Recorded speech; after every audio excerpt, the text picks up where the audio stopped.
messages. To retrieve your messages, press 1. I heard someone calling my name repeatedly, but it was a voice I couldn't recognize. I opened my eyes and looked around. I was on a hospital bed, circled by nurses. Mr. Johnson? Mr. Johnson, you finally woke up. I can see that the effects of the drugs are wearing off, and you're finally getting better now. We just have some more tests to run, and we can discharge you tomorrow, said the nurse. The hospital smell was almost insufferable, and all the loud noises were making me confused and agitated. I couldn't remember how I ended up in the hospital. I couldn't remember anything, really. The nurse looked at me with kindness and continued talking. Don't worry, your memory will slowly come back. You just have to go home and rest. A difficult time might come, but if you need psychological support, we're here to recommend you the best. Again, we're sorry for your loss, and we all hope that you'll be fine. All the needed tests were done, so I was discharged the day after. I was standing in front of a house, confused about everything around me. I didn't know whose house this was and why I was brought to it. I unlocked the door and entered the house. Everything I saw didn't remind me of anything specific, but I had a familiar feeling inside the house. The smell of it made me feel somehow safe. What is this place? And why do I feel like I know it? I thought while looking around.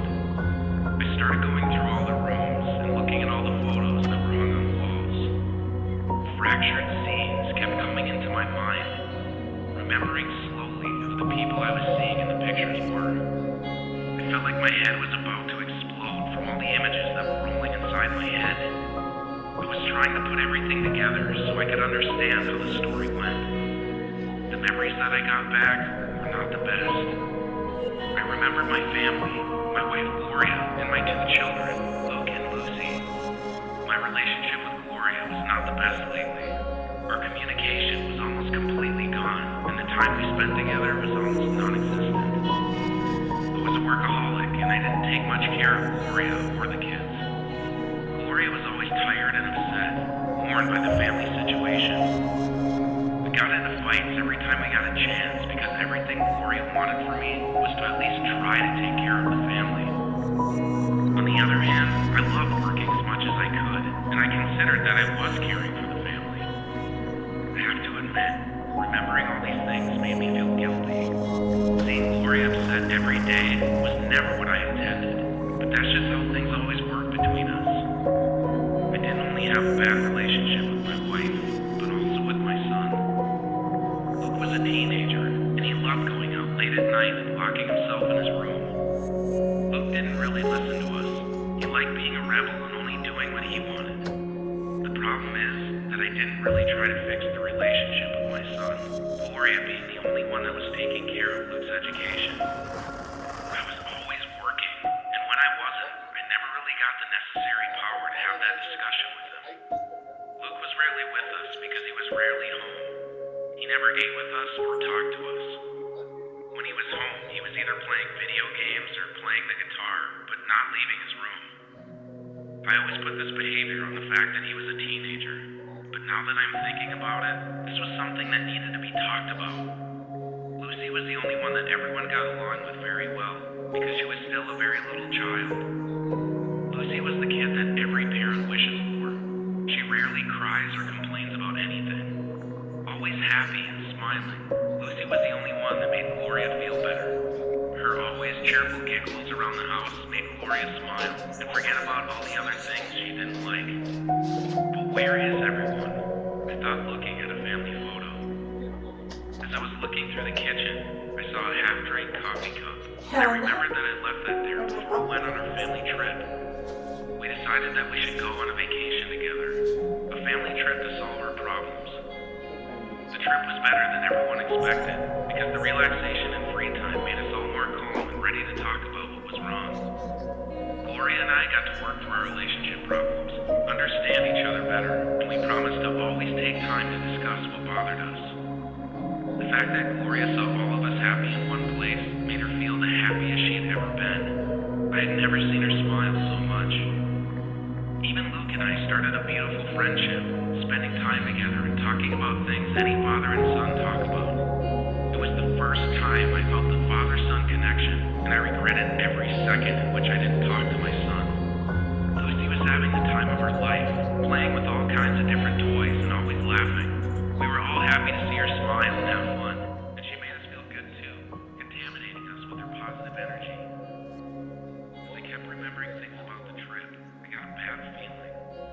My heart started beating faster, I felt my stomach turning, and different images started flowing through my mind. Unfortunately, our amazing trip took a bad turn on our way back home. I was driving, talking to Gloria, and the kids were sleeping in the back seat. The music was playing ambiently. Ich muss mich The kids were snoring, and I was gleich driving on the nochmal highway. erkundigen. In that moment of inattention, I crashed the car brutally into a truck that was stationed in the emergency lane. The image and sound of the car crashing was the last thing I remembered before waking up in the hospital. The scene of the accident kept rolling in my head again and again, and I felt like crying on the floor, just now understanding what happened.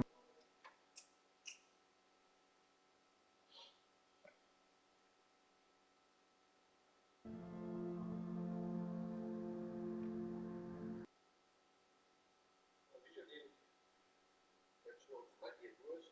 Können wir eben schauen, ob wir hier noch was haben.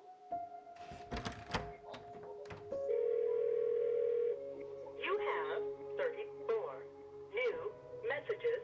To retrieve your messages, press 1. I heard someone calling my name repeatedly, but it was a voice I couldn't recognize. I opened my eyes and looked around. I was on a hospital bed, circled by nurses. Mr. Johnson? Mr. Johnson? You finally woke up. I can see that the effects of the drugs are wearing off, and you're finally getting better now. We just have some more tests to run, and we can discharge you tomorrow, said the nurse.